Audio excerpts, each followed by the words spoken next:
I have already started, probably एक के question से 10 को आंसर मिलता है। आप समझ रहे हो?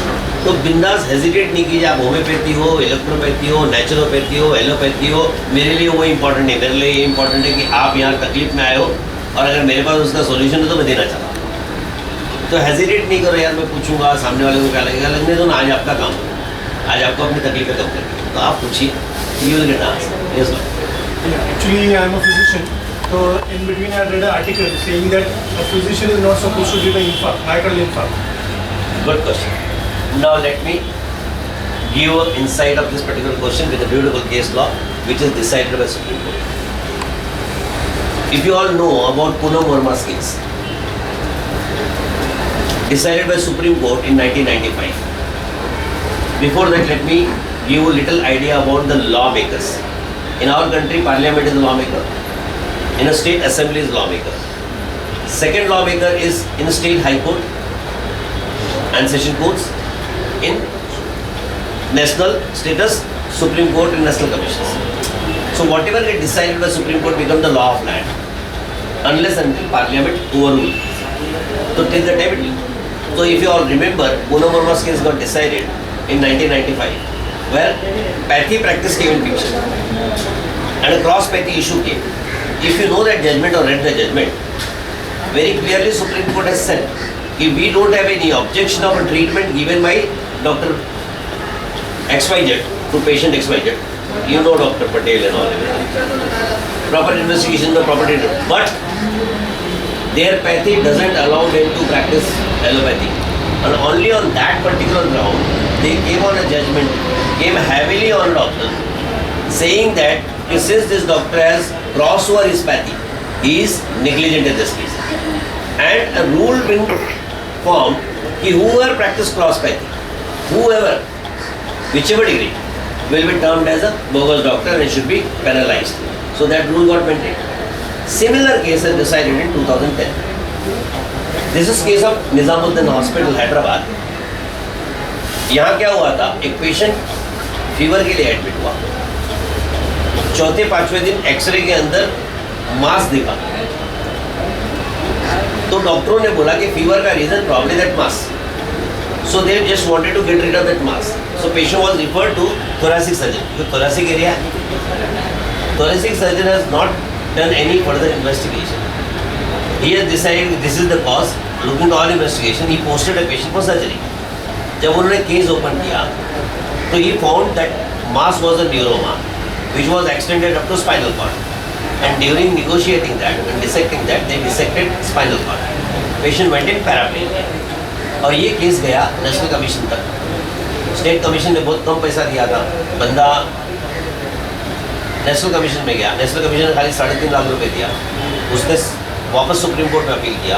Long pending case decided in 2010. उसके time first time supreme court gone heavily against the doctor and penalised the doctor for 1 crore rupees compensation. लेकिन एक लॉ फॉर्म हो गया similar to Poonam Verma case. ये advocate who has presented the patient has shown आपका MCI का guidelines, Maharashtra council of India का rules and regulation का ethics का बुक रूल्स 2002 का 7.1 पढ़ना, 7.1 और 7.3, which says if specialists are available, other specialists cannot cross over the field of. आप समझ गए ना? So they came heavily on his doctor. What they say कि when neurosurgeon was available, why thoracic surgeon has operated the case? Since it is operated by thoracic surgeon, he is negligent and penalty of 1 crore rupees. But law बन गया ना? Now law क्या बन गया कि speciality is available. उसके बाद तो कई जजमेंट आए. लेटेस्टली अगर आपने पढ़ा होगा, एनेस्थेटिक ने, एक गायनेकोलॉजिस्ट ने पेशेंट को शॉर्ट जीए दिया था LSCS के टाइम पे, उसको 10 लाख रुपए का ठोक दिया कि anaesthesia is not your field, you are a gynaecologist, you are crossed over the field. अभी का लेटेस्ट केस. उसके बाद कई जजमेंट आए. तो आपने जो आर्टिकल पढ़ा इट्स एब्सोल्युटली राइट. अगर वो लॉ को आप कंस्ट्रक्ट करो तो what it means, MD medicine is like a general practice. क्योंकि MD मेडिसिन के ऊपर क्या है, DM कार्ड है, तो he can not treat hypertension, he can not treat stroke patient, he can not treat heart attack, अगर DM diabetologist है तो you cannot treat diabetes, DM neurologist है तो यू कैनॉट ट्रीट न्यूरोलॉजी। आज समझ रहे हो? तो फिर स्टेटस क्या आ गया? ये डिबेटिंग का पॉइंट है, लेकिन जब लॉ वहाँ आता है, ठीक है, we defend our MD doctors, we have won the case also by background, but ultimately supreme court ने जो बना दिया है वो लॉ बन गया, प्रेसिडेंट बन गया। और प्रेसिडेंट कहाँ से बना? एक्ट से बना। सो आज की तारीख में मेट्रो सिटीज़ में एमडी मेडिसिन को तकलीफ है, क्योंकि वो जजमेंट में लिखा इफ अवेलेबल, मतलब माइक्रो इंटीरियर्स में न्यूरो सर्जन अवेलेबल नहीं है, माइक्रो इंटीरियर्स में एमडी मेडिसिन के अलावा डीएम कार्ड अवेलेबल नहीं है, तो वहाँ स्ट्रोक ठीक कर सकते हैं। यहाँ आपके पेशेंट आया, प्राइमरी ट्रीटमेंट दी, but even if you are giving a treatment, name से एक डीएम वाले को बुलाओ, ओपिनियन ले लो, गॉट द आइडिया? बाद में ट्रीट आप ही करो ना, but that is the law. So if the opinion is taken, you are safeguarded. Much more so. Because now you have already taken an opinion, means you have given a handed over a patient to a cardiologist who has opinionized and assented your treatment. Means he is already involved in a treatment and then you maintain it. Some safeguarding. That way, an MD physician is nowhere. It's like a general practitioner. I'll tell you, this is the what is law is happening. Glorified general practitioner. My friend, that is the reason why I am awakening every people.